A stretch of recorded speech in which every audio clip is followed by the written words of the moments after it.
Well, hello, Dr. Mengele. And the other one,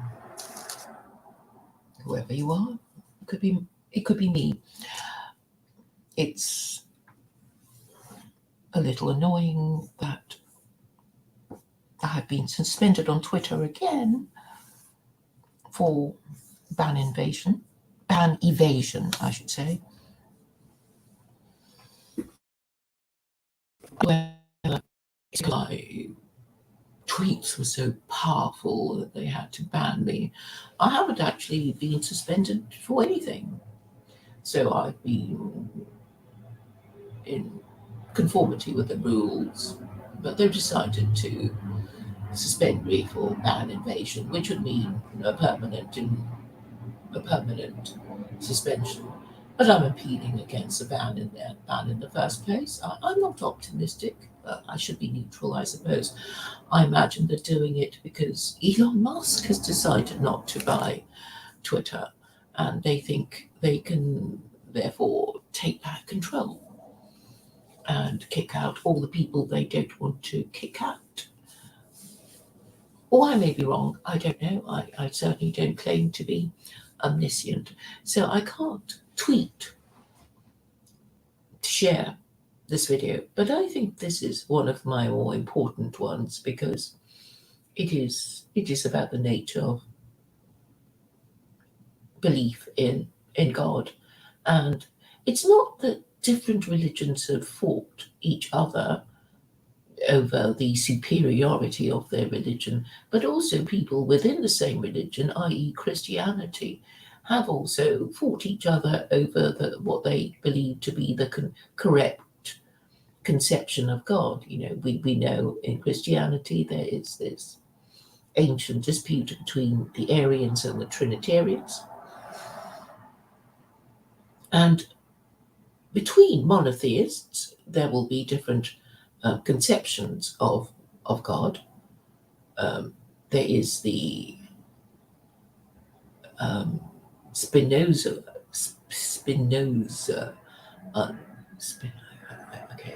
Spinoza's conception of God is fundamentally atheist.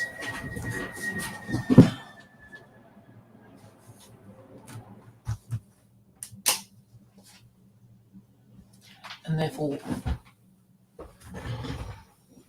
his purpose, Spinoza's purpose in God, in this conception of God, is to be able to say, like Genshaw, who is Church of Entropy, of being able to claim that one believes in God without having to follow his laws. That is the whole point of this little trick of supposed monotheists. What is the difference, you might ask, of the difference between people who claim to believe in the one God, but say, well, the God that I believe in, the one God that I believe in, is not the same as the God of Israel, who is also Allah. Obviously, it makes a whole world of difference if the God that you worship is the God of Israel or Allah, who has given you laws. So you won't be able to escape the logic of, if you say that you do believe in the Abrahamic God, that you would have to, subscribe to the entire narrative that he is the Abrahamic God who created the world and flooded the world and appointed prophets to spread his message, who gave the Torah to Moses on Mount Sinai and who revealed the Quran through Muhammad, who is his final messenger.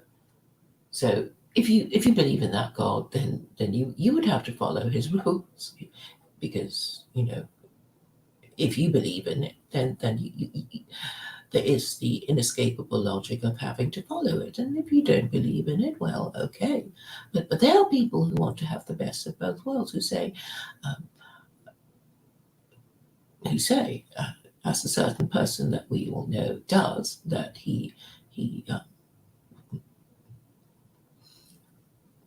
is Christian yet not Christian, that Christianity is working yet not working. He worships God, yet it isn't the Abrahamic God, or maybe it is, and so on and so forth, because he wants the best of both worlds.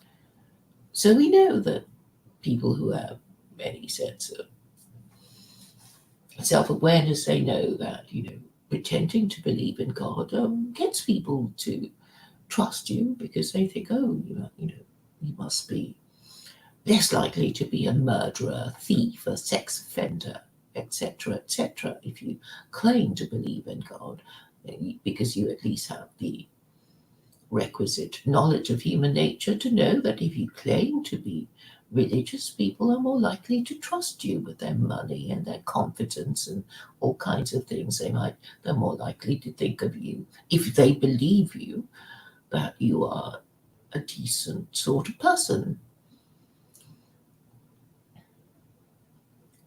But people should not be so naive as to take these people at face value, because, as we know, there are people who tell the truth and deserve to be believed, and those who know that telling lies about themselves would give them a higher social status and make you more likely to trust them, and then they can run off with your money, because all these con men who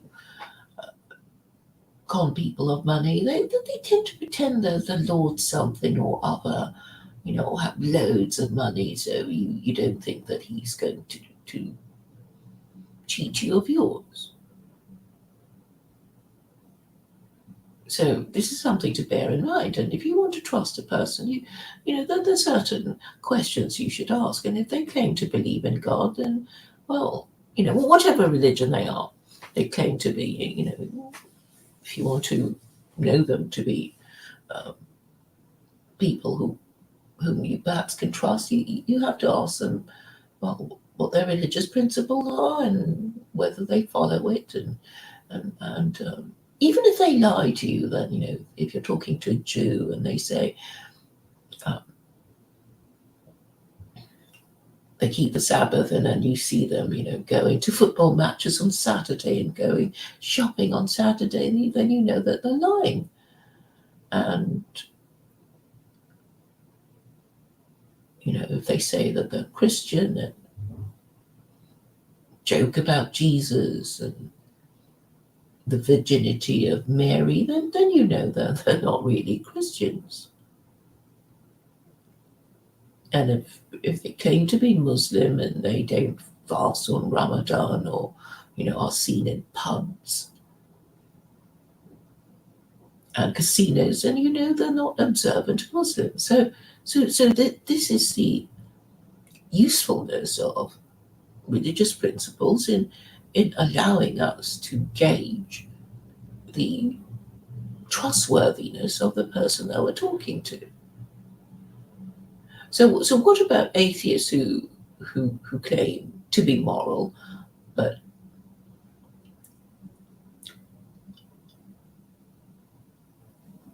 obviously their belief system, their personal moral system is different to other atheists? Well, that is a problem with atheism. You have to deal with them on an ad hoc basis. And this means you have to check out every single principle they claim to have. And unfortunately, most of them don't even know what a principle is. So these people are better off not being dealt with, really.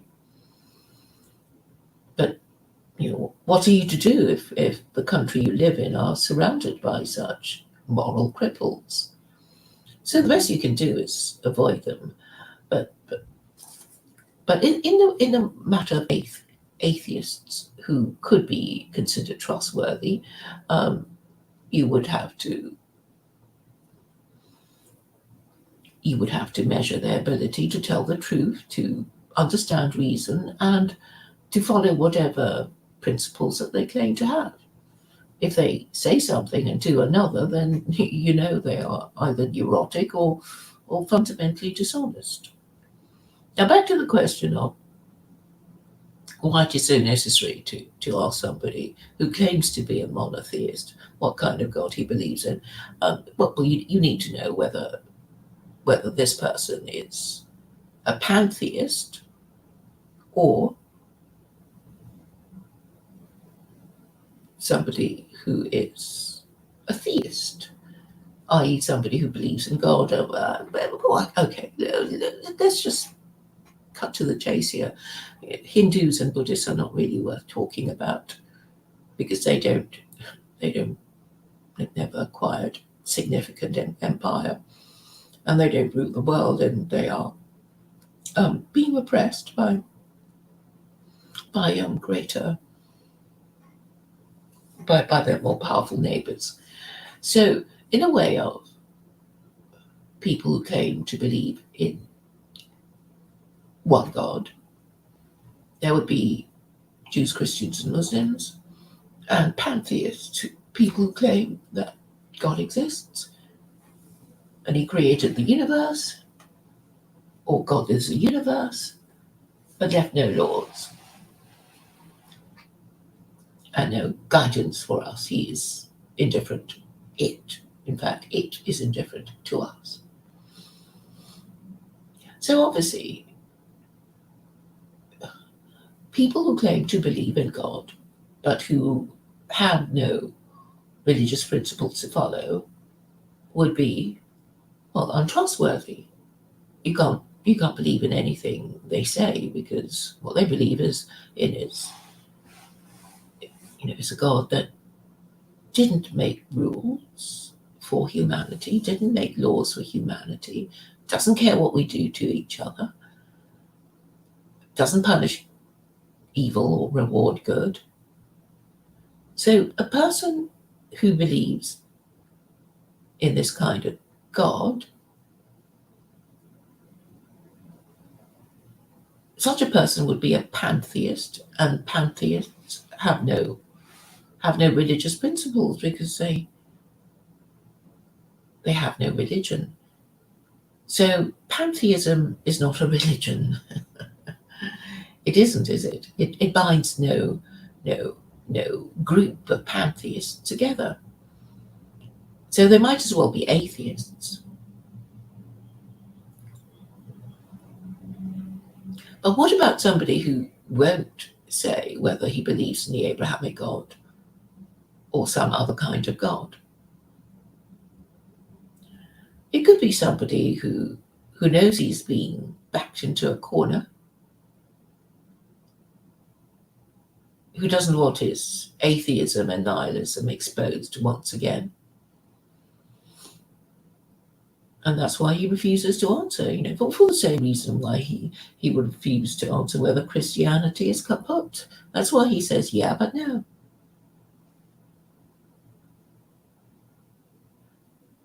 But this is the way you can gauge a person's moral worth. And it's very simple. So somebody who has moral principles will feel obliged to occasionally show that he follows them after having stated what they are. And obviously a non-pantheist theist, i.e. somebody who claims to be an adherent of Judaism, Christianity, or Islam would know what the hell he's supposed to believe in. And so somebody who claims to believe in God yet refuses to say whether it's the Abrahamic God or not is basically not to be trusted, not to be engaged with, and not to, because it's not worth having your time wasted by people who basically believe in nonsense or expect you to believe in their nonsense. And this is presumably why Spinoza was cast out of his community in Amsterdam, because his rabbi predicted that eventually pantheism would lead to nihilism and the evil that we now all marinate in. Thank you for your attention.